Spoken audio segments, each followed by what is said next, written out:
बच्चे को आप कितने अरसे पहले बच्ची को लाए थे? ये तकरीबन 25 नवंबर थी। सितंबर सितंबर सितंबर 25 से ये सितंबर मतलब 1 महीना 20 दिन हो गए। जी तकरीबन। इसको क्या हो गया था यहाँ पर? ये बाल उड़ गए थे बाल पूरे खोरा जो हो गया हाँ था, है बाल ना? उड़ गए थे सारे। अब ये तकरीबन पौने 2 महीने में माशाल्लाह हाँ पूरा ये भर गया है। जी। क्या और ख्याल है आपका? टैबलेट्स वगैरह भी खिलाई हैं और जो हाँ, है वो लगाने के ट्यूब लोशन दिया जो थी, था हाँ वो ट्यूब जो और थी वो लगा के एक ख़त्म की शैम्पू है। था। तो इससे कैसा महसूस हो रहा है?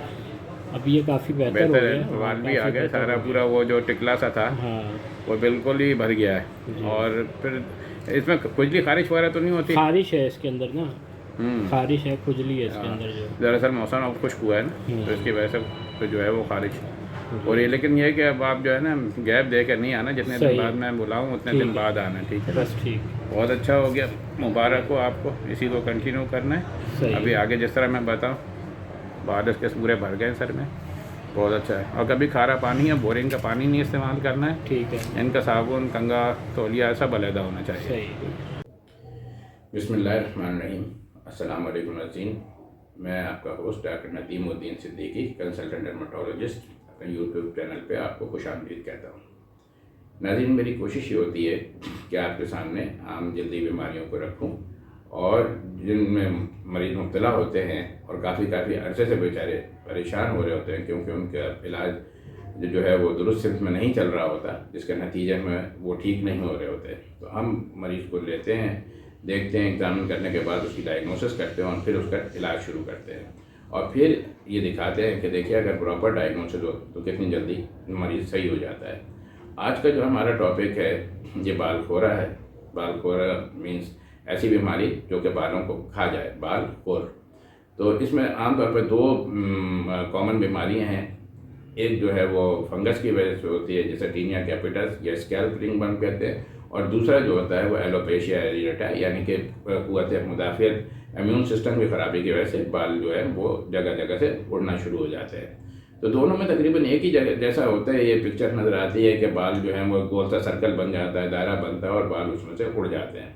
अच्छा, जो फंगस की वजह से होता है, जैसे टीनिया कैपिटस कहते हैं, वो आमतौर पर बच्चों में होता है, स्कूल गोइंग एज में होता है और वो तकरीबन 3 से 12-13 साल तक की उम्र में ज़्यादा होता है। बड़ों को भी हो सकता है, लेकिन वो सिर्फ इस सूरत में कि अगर उनका मुदाफ़ती निज़ाम या इम्यून सिस्टम में कोई ख़राबी वाक़ हो, कोई ऑटोइम्यून डिजीज़ हो।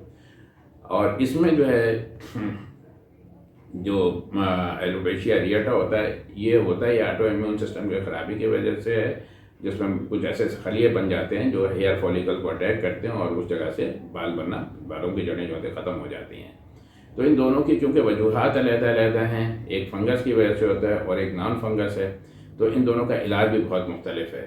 क्वालिफाइड डर्मेटोलॉजिस्ट एक नज़र देखने के बाद ही उसको डायग्नोस कर लेते हैं कि क्या ये फंगस की वजह से है या एलोपेशिया एरिएटा है। तो उन दोनों का इलाज भी बहुत मुख्तलिफ है, यानी अगर एक की दवा दूसरे पर लगाएंगे तो बजाय फ़ायदे के नुकसान हो जाएगा।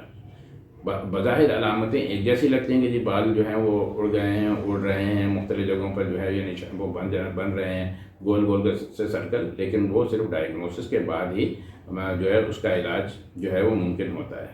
तो आप लोगों से सिर्फ ये दरख्वास्त है कि अगर किसी के भी बच्चे के, बड़े के सर के बाल उड़ रहे हैं या दाढ़ी के, मूँछों के बाल कहीं से भी उड़ रहे हैं, तो आप फौरी तौर पर उसको जो है वो करीबी क्वालिफाइड डर्मेटोलॉजिस्ट के पास जाएं, डायग्नोज कराएं कि क्या है और फिर इलाज करें। आप ये देखिए, टीनिया कैपिटस था, यानी स्कैल्प रिंगवर्म था, फंगस की वजह से था। फंगस की भी 3-4 किस्म होती हैं जो सर में लगती हैं। ये ग्रे पैच था, देखिएगा ग्रे सा कलर नज़र आ रहा है शुरू में, और फिर जब हमने इलाज किया तो कितनी जल्दी वो भर गया। और इसमें खाने वाली दवा भी दी जाती है, लगाने वाली भी दवा दी जाती है, लेकिन उस सूरत में जब आपको डायग्नोस हो जाए। इसके अलावा कोई नुस्खा, टोटका, फार्मूला कभी इस्तेमाल ना करें, वरना ये और ख़राब हो जाएगा, पक जाएगा और बाज़ औक़ात ऐसी कंडीशन आ जाती है कि उसमें से स्कारिंग एलोपेशिया हो जाता है, यानी कि परमानेंट जो है वो उसमें जो है वो बाल उड़ जाएंगे और गंजापन रहेगा।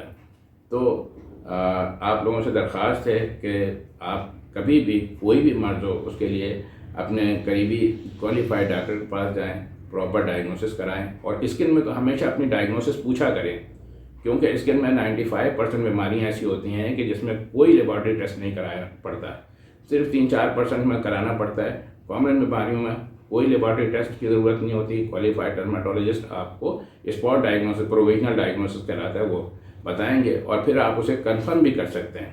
ठीक है ना। आप आजकल तो सोशल मीडिया बहुत वो है, उस पर पता भी चल जाता है। बीमारी का नाम लिखें, उससे मिलती जुलती तस्वीर आ रही, तो इसका मतलब ये कि आपकी डायग्नोसिस सही हुई है और किसी दूसरे भी डर्माटोलॉजिस्ट के पास सेकंड ओपिनियन के लिए आप जा सकते हैं अगर आपकी बीमारी सही नहीं हो रही है।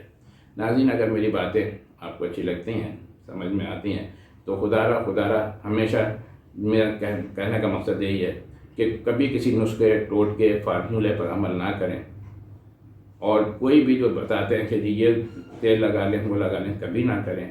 सिर्फ़ और सिर्फ उसका जो प्रॉपर ऑथेंटिक इलाज है डर्माटोलॉजी का, वो डर्माटोलॉजिस्ट से कराएं ताकि आपको अपनी बीमारी से जल्द अज जल्द निजात मिल सके।